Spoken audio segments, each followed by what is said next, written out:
नमस्कार, मैं हूं विनय सिंह। आपका बहुत बहुत स्वागत है। आज हम बात करेंगे कि क्या आने वाले 30 दिन बहुत इम्पोर्टेंट होंगे पूरे झारखंड के स्टूडेंट्स के लिए, और क्या सरकार इसी बीच में एक नई नियोजन नीति ले आएगी, जो कल देर शाम को सुप्रियो भट्टाचार्य जी ने अनाउंसमेंट कर दिया था।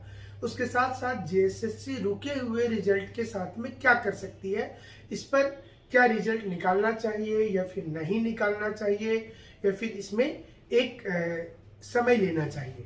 हमने इसके लिए एक सर्वे किया था और सिर्फ 12 घंटे में हजारों लोगों ने वोट किया। वोट के रिजल्ट आपके सामने हैं। लगभग 60% से ज़्यादा लोगों ने कहा है कि जेएसएससी को रिजल्ट निकाल देना चाहिए। तमाम लोगों के कमेंट भी आपको दिखाएंगे, पहले इस पर भी विश्लेषण करेंगे, और साथ ही साथ ये बता दें कि जेई और लैब असिस्टेंट के एग्जाम के रिजल्ट रुके हुए हैं। खास करके इसे लेकर छात्र छात्राओं का दो अलग अलग विचारधारा सामने आ रहा है। एक विचारधारा का ये कहना है कि लगातार परीक्षा 2 बार अगर कैंसिल हो जाएगा तो उनका सब्र टूटेगा और उनको दिक्कत हो सकती है, क्योंकि वो अलग अलग स्थान से आए हैं, तैयारी किए हैं और मेहनत करके परीक्षा लिखे हैं, इसलिए रेट्रोफिट के आधार पर रिजल्ट निकालना चाहिए। वहीं दूसरे विचारधारा वाले स्टूडेंट्स का मानना है कि इस समय में रेट्रोफिट करना उचित नहीं होगा। भारत के किसी भी राज्य में इस पर सक्सेस नहीं मिला है। इनका ये भी मानना है कि परीक्षा नए सिरे से होना चाहिए। जब रमेश हांसदा के जजमेंट के बाद जब परीक्षा ही कैंसिल हो गया है तो फिर मतलब नियोजन नीति ही रद्द हो गई है, तो फिर रिजल्ट का सवाल ही कहाँ उठता है। दोनों विचारधारा के स्टूडेंट जाकर जेएसएससी अध्यक्ष से मिले हैं। जेएसएससी अध्यक्ष ने आश्वासन दिया है कि जो कानून सम्मत होगा और संविधान सम्मत होगा उसे किया जाएगा, लेकिन सर्वे में ज्यादा स्टूडेंट ने ये कहा है कि रिजल्ट निकलना चाहिए। हम आपके सामने सर्वे की रिपोर्ट को भी लगातार दिखा रहे हैं। ये तो हुआ, चलिए जेएसएससी के रुके हुए रिजल्ट को लेकर के जो सर्वे हमने किया था उस पर लोगों का क्या कहना था। लेकिन ये बता दें कि सुप्रियो भट्टाचार्य जी ने जब कहा कि वो मैट्रिक इंटर वाली अनिवार्यता को समाप्त करने के लिए आगे आ गए हैं और अब झारखंड में ऐसी कोई नीति बनाई जा सकती है जो सभी के हित में हो, तो यहाँ पर एक विराम लगता हुआ नजर आ रहा है कि सरकार के जो पाला बदलने वाली कई बार स्टेटमेंट चेंज हो रहा है गवर्नमेंट के अंदर से। देखना पड़ेगा कि 24 घंटे के बाद सरकार का जो कार्यक्रम शुरू हो रहा है उसमें क्या स्टेटमेंट सरकार की ओर से जारी किया जाता है नियोजन नीति पर खास करके। और हमने पहले ही कहा था कि स्टैंड क्लियर होना चाहिए कि आप सुप्रीम कोर्ट जा रहे हैं, नहीं जा रहे हैं, और अगर आप बना रहे हैं तो किस प्रकार की नियोजन नीति बना रहे हैं, कितने दिनों के अंदर बना रहे हैं, क्या आने वाले 30 दिन यानी कि 1 महीना के अंदर क्या नई नियोजन नीति बन जाएगी। सरकार की ओर से इस पर कोई स्पष्ट निर्देश नहीं आया है इस वक्त।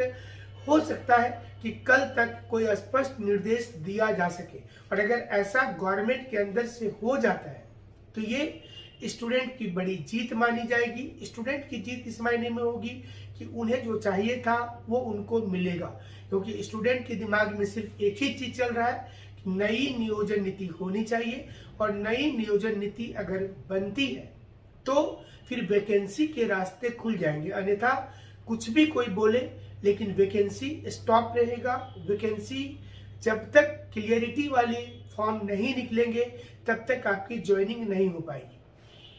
हमारा व्यक्तिगत विश्लेषण बोलता है कि इन सभी चीजों को होने में कम से कम 6 महीने का समय तो जरूर लग जाएगा, चाहे सरकार कितना भी जल्दी कर ले या फिर कोई कुछ भी बोल दे, बट 6 मंथ आप देखिएगा सारी कुछ को होने में जरूर से लगेगा। इसके 2-3 कारण को समझिए।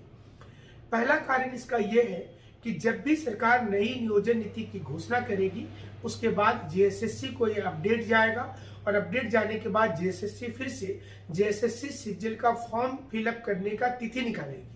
इसमें हो सकता है कि पुराने लोगों को फिर से फॉर्म फिलअप करना नहीं पड़े, लेकिन हाई कोर्ट के निर्देशानुसार जो लोग छूट गए हैं उन्हें फॉर्म भरने का फिर से मौका दिया जाएगा, और जैसे ही उन्हें यह मौका दिया जाएगा उसके बाद झारखंड में स्टूडेंट्स के लिए एक अच्छी खबर आएगी, क्योंकि जब ये मौका दिया जाएगा तो वो एक क्लियर हो जाएगा कि चलो सारे लोगों को फॉर्म भरने का एक मौका दे दिया जा रहा है। तो ये एक बेहतर चीज होगी और इसके बाद ये सब होते होते फरवरी महीना तक चला जाएगा।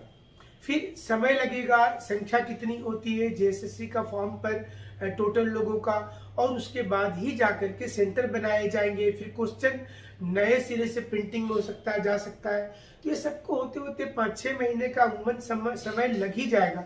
अब देखिएगा अभी तक जो हमने विश्लेषण किया था पहले भी, वो ऑलमोस्ट सही रहा है।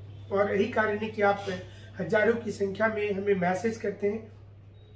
जो लोग जेएसएससी सीजीएल के लिए फ्री ऑनलाइन अथवा ऑफलाइन टेस्ट देना चाहते हैं, वो 9431156794 नंबर पर एक व्हाट्सएप मैसेज कर देंगे और आपके पास जैसे ही ओके का मैसेज जाएगा, मतलब आपका रजिस्ट्रेशन हो चुका है। 10 जनवरी के पहले हमारी टीम आपसे कंसल्ट कर लेगी।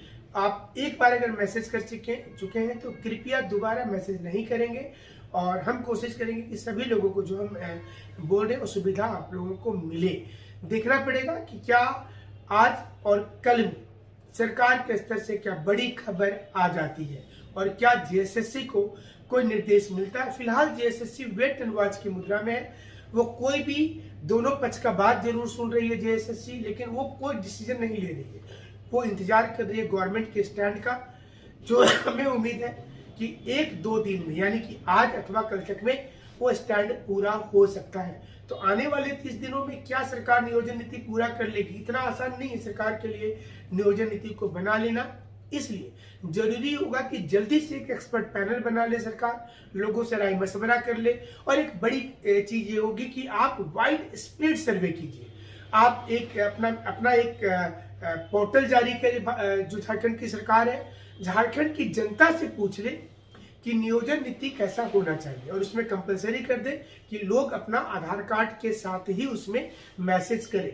इससे झारखंड की सरकार को पता चलेगा कि कौन लोग झारखंड के हैं जो उन्हें मैसेज कर रहे हैं, और ये वाइड स्प्रेड सर्वे उनको बहुत कुछ इंगित कर देगा कि लोग कितने परेशान हैं, चाहे वो झारखंड के मूलवासी हो, आदिवासी हो, ओबीसी हो, जनरल हो, ईडब्ल्यूएस हो। सारे लोगों को ये लगता है कि नौकरी मिलना चाहिए। नियोजन नीति आप जैसा भी बनाइए, नौकरी सटीक होना चाहिए। हमारे साथ आप इसी प्रकार से जुड़े रहिएगा एक सच्चा वाला विश्लेषण के लिए। हमसे जुड़ने के लिए शुक्रिया, धन्यवाद।